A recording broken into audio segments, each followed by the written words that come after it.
Ito naman, sinubukan ko lang. Makailing naman tong si Tolits. Grabe. Wagas. Alam ko naman wala ako sa tono. Anyway, hello and good morning pala kay Sir Toots. Sabi niya, ang senti naman daw ng mga songs natin today. Hindi naman masyado. Maiba lang.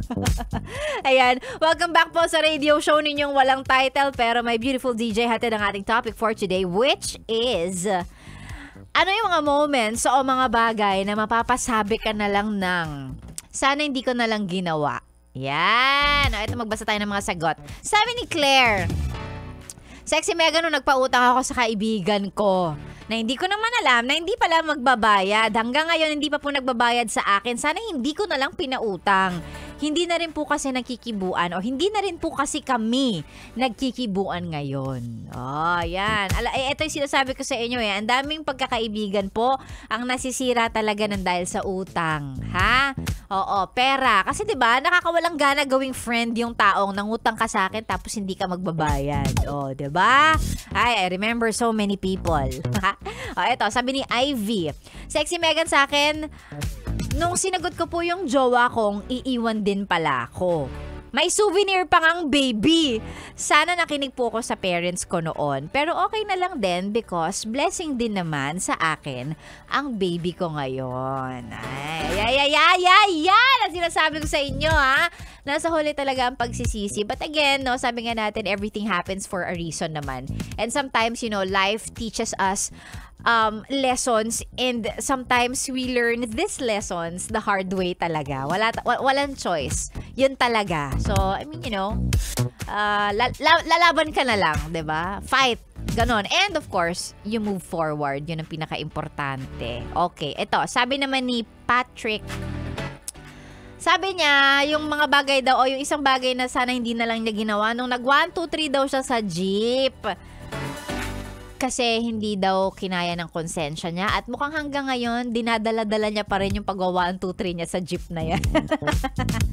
Minsan talaga yung mga taong hindi sanay gumawa ng kalokohan. Pag may ginawa sila isang beses, hindi nila makakalimutan yon. Pero okay lang, at least 'di ba na-try mo mag 1, 2, 3 sa jeep. So it's still a conversation starter. Na kapag sinabi, yung bagay na illegal na ginawa mo ever sa buhay mo, kung meron, di pwede mo sabihin, ay nag 1, 2, 3 nag 1, 2, 3 ako sa jeep, diba? Mga gano'n. At least na-experience mo.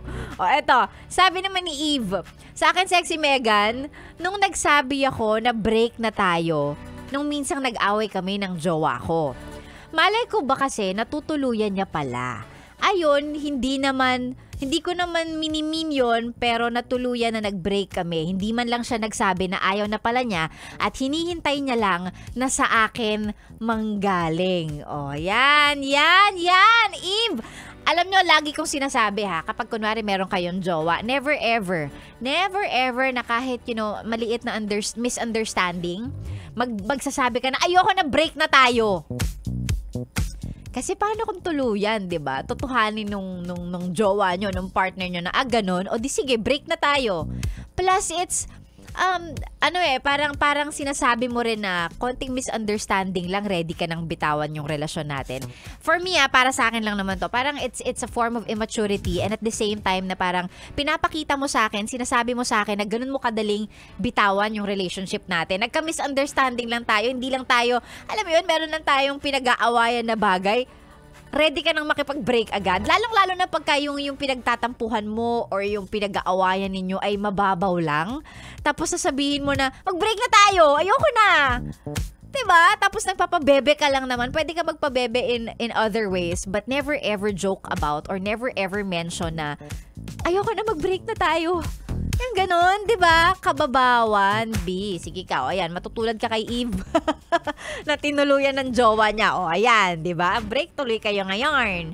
O, ito naman, sabi ni Vanna, ang never ko na pong gagawin, o sana hindi ko na lang ginawa, ay ang magpabaya sa sarili ko nung broken ako, Sexy Megan.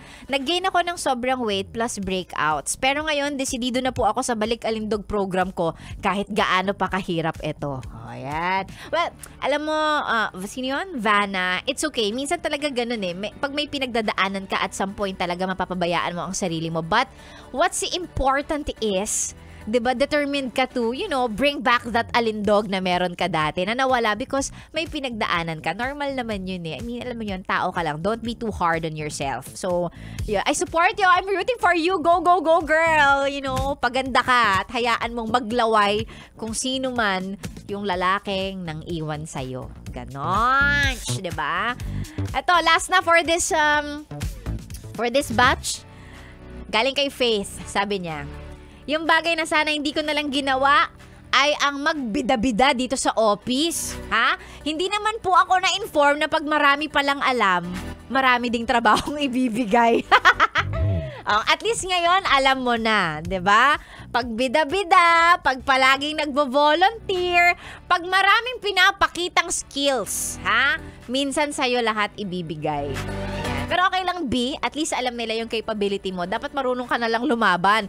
Marunong ka na lang tumanggi. Ay, ma'am, medyo mahihirapan na po akong i-accommodate yan kasi ang dami nyo na pong binigay na previous work sa akin. Ayan. Baka pwede pong sa ka-team ko na lang. Ganon. Minsan, you have to speak for yourself lang din. Para hindi ka malubog sa trabaho. Ha? Ganon ang technique. Ay nako. Ayan na, sige na. Maraming salamat sa lahat ng nakisali sa usapan natin ngayong umaga. Thank you very much. And yes, kita-kits tayo ulit bukas. Kita mo yan, kalagitnaan na ng linggo. Konting gapang na lang, guys. Come on. Kaya-kaya natin to, ha? Magpe-payday na. Yan, yung mga pecha de peligro dyan, yung hirap na hirap ng lumaban sa araw-araw, palibasa, hirap na hirap ng mag-budget, kayang-kaya nyo po yan. Laban lang tayo. Konti na lang, payday Friday na. I'll see you guys again tomorrow, alas 6 hanggang alas 9 po ng umaga. Maya-maya lang, subukan natin ipasok si DJ Lala Quachera na nag-iikot-ikot sa palengke ng Libertad, Pasay. Ayan, tingnan natin kung sino ang mabibigyan niya ng 500 pesos ngayong umaga. Tingnan natin, abangan natin yan. And of course, pagkatapos niyan, Ganda Wanda, sa oras naman niya, namimigay siya. Simple lang naman. Grand prize natin sa Yes, the Best Singer on the Air ay 100,000 pesos. Basic, 'di ba? 100,000 pesos 'yan. Yes, the Best Singer on the Air. And then sa oras ni Maria Morena, Yes, It's Your Birthday, ang ating pa-promo naman para sa mga mahal nating PUV drivers. Yan, dapat po nakikinig din kayo sa oras ni Maria Morena. 1,000 pesos ang pinamimigay niya dyan. O, 'di ba? Ang dami namin pera dito. Ang dami namin pinamimigay, ha? Sasali na talaga kami sa mga promo namin dito, ha? Ayan, mga dahilan, para makinig kayo sa Yes, the Best maghapon. And there you go. I'll see you guys again tomorrow. Dito lang sa stasyong nakakayang, nakaka-fresh ang inyo pong ka-sexy time. Tuwing 6 to 9, inyong nakasama Sexy Mega. Dito lang sa 101.1. Yes, the best. Susundan mo si tita, ha? Opo. Yes, the best!